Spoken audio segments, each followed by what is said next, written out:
If people can't call on him of whom they have not believed, the next question we should ask also comes out of Romans 10:14. And how are they to believe in him of whom they have never heard? So what does it mean to believe? Let's look at 1 John 5:10 for clues. Whoever believes in the Son of God has the testimony in himself. Whoever does not believe God has made him a liar, because he has not believed in the testimony that God has borne concerning his Son. So to believe in Jesus is this: to accept the testimony God has given about his Son, Jesus. To not believe is simply the opposite: to reject the testimony God has given about his Son, Jesus. This is to call God a liar with our unbelief. As we wrap up this year, we hope to fund 4 more missionaries. Last week, you heard from one of them. This week, we introduce you to another. Hi, I'm Logan. And I'm Mallory Gilmore. We're headed to East Asia. At one point, we calculated, how long it would take for our student loan debt to be paid off. And at an aggressive rate for the 2 of us with our current jobs, it was anywhere between 15 and 20 years. We felt the Lord was stirring us to go sooner than we were expecting. Initially, we had said yes, and we thought it would be like a distant future down the road thing for us, that we would follow the call, we'd help the local church, and at some point as we grew older we would go. But yeah, we felt that was more urgent, and the GoFund played the role of taking care of that. They wiped that clean for us. They made a way where there wasn't a way. We wouldn't have been able to go because of the immense debt that we had. So to start off with, we will be supporting some coffee house ministry with a business's mission on the ground there, teaching English, which we're very excited about. We're very passionate about kids and the next generation, and so we're really excited to just do life with the next generation there and teach English. And then also something very near and dear to our heart, we'll be doing orphan care as well. In their language, the translation for the word orphan is the English equivalent of waste. It's very, very near and dear to our heart that we can go and share love to these orphans that have never experienced, many of them have never experienced love.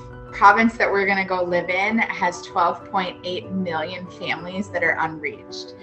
And that's just families, 12.8 million families. So that's more than that actual people. It's something that's a little bit hard for us to fathom, that there's that many people that are unreached. I mean, you go to a place like this and you can walk down the street and you see millions of people, not just hundreds, but millions of people that walk past you, and their faces that are lost and hopeless and don't know our Lord. It can be a very overwhelming and very devastating feeling. In the Bible, when Jesus is talking to Peter and he asks him 3 times, "Do you love me?" And then he has 3 varying responses on feeding and taking care of his lambs. Something we think about a lot is these people are Jesus's precious lambs, and he loves them so much. And it's not that they're not open to him, it's that no one has gone to share. And we know that Jesus left the 99 for the one. He leaves the 99 still today for the one. Jesus did that for us when we were at our crossroads and were able to give our lives to Jesus. And that's all because someone shared with us. We're eager to share that opportunity with the one because the one is worth it. Let's just say the 9 million people have an opportunity to accept Christ.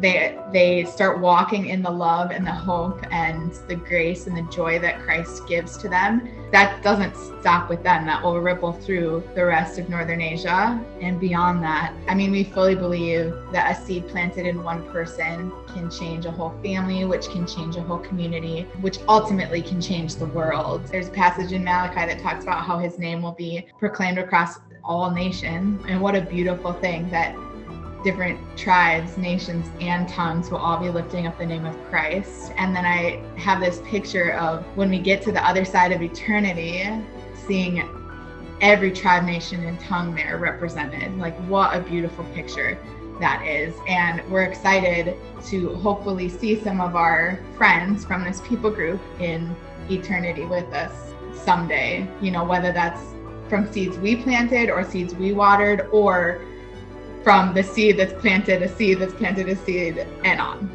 We hope and pray that many unreached will believe in God, accepting the testimony he has given about his Son, Jesus.